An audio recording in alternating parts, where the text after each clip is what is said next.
Hello everyone, welcome to my class.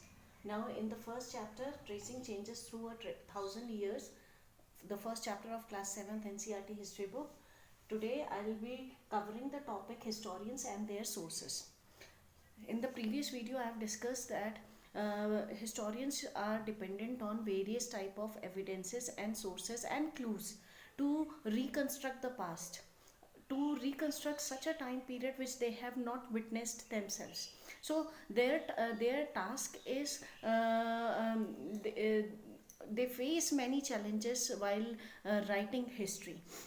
So in this video we'll be discussing some of their challenges. Now before that we'll talk about the sources from on which the historians are dependent.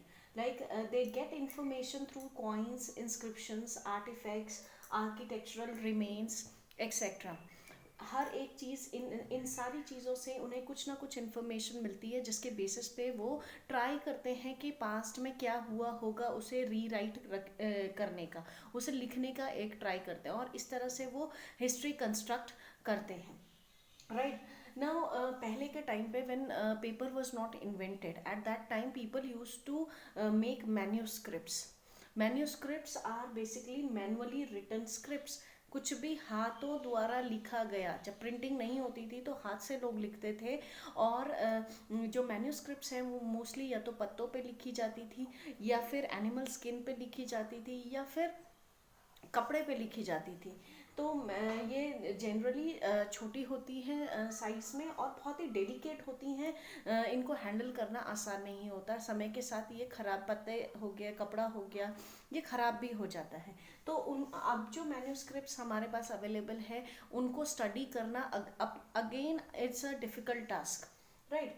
तो जो manuscripts हैं उनमें पौराणिक या ancient time से की जो inscriptions वगैरह हैं, जो मैन्यूस्क्रिप्ट्स हैं उनमें बहुत सारी इंफॉर्मेशन हमें मिलती है.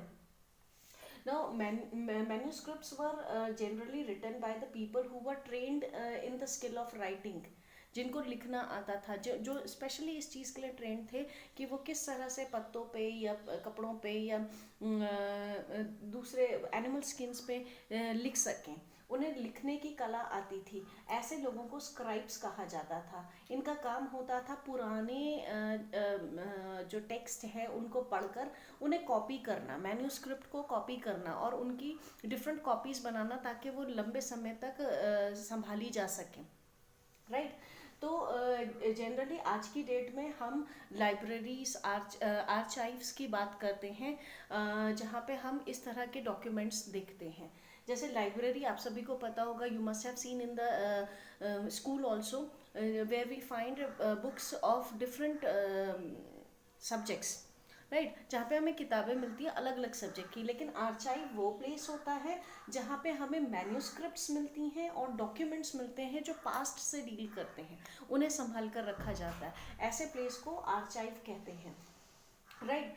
Now when we talk about writing history, तो हिस्ट्री को लिखने के लिए स्क्राइब्स जो होते थे, जब ये मैन्यूस्क्रिप्ट्स को कॉपी करते थे तो कई तरह की प्रॉब्लम फेस करते थे. अगर आपने कभी लाइफ में अपने फ्रेंड से कोई होमवर्क नोट डाउन किया हो, उसका उसका काम देखकर खुद नोट डाउन किया हो, तो आप कई बार ऐसा प्रॉब्लम फेस करते कि you are not able to understand the writing of your friend.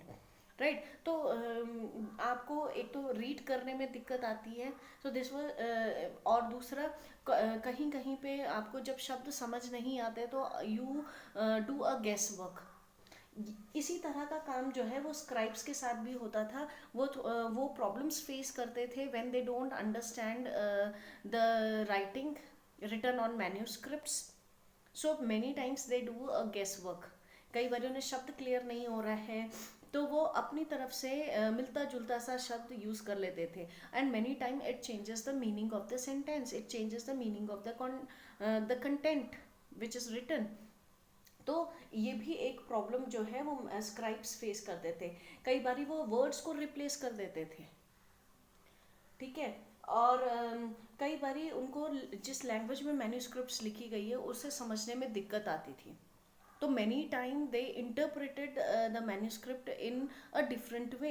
तो इस तरह से जो ओरिजिनल कॉपी होती थी मैन्यूस्क्रिप्ट की, जब उसको अलग अलग व्यक्ति लिखते थे अपनी तरफ से, तो उसमें कुछ ना कुछ चेंजेस होते थे। तो एक ही मैन्यूस्क्रिप्ट के कई वर्जन्स, कई तरह की कॉपीज बन जाती थी, जिससे कि जो ओरिजिनल इंफॉर्मेशन होती थी वो कहीं ना कहीं डिफरेंट रूप ले लेती थी, डिफरेंट हो जाती थी ओरिजिनल टेक्स्ट से, right? So these are the problems faced by the scribes who used to copying down the manuscripts, and इन सारी डिफिकल्टीज को अगेन हिस्टोरियंस फेस करते हैं when they study these manuscripts. जब वो इन मैन्यूस्क्रिप्ट्स को पढ़ते हैं और उनको स्टडी करते हैं तो उनको भी इस तरह के चैलेंजेस फेस करने पड़ते हैं। उन्हें भी एक जैसी इंफॉर्मेशन निकालना मुश्किल हो जाता है, क्योंकि हर मैन्यूस्क्रिप्ट में अलग अलग इंफॉर्मेशन मिलती है। तो वो इस तरह की प्रॉब्लम्स फेस करते हैं when they right the past.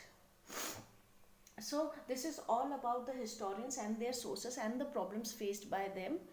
In the upcoming videos, we'll be discussing more about the centuries between 700 to 1750 AD. And please wait for the next video. Please like, share and review and subscribe my channel. Thank you.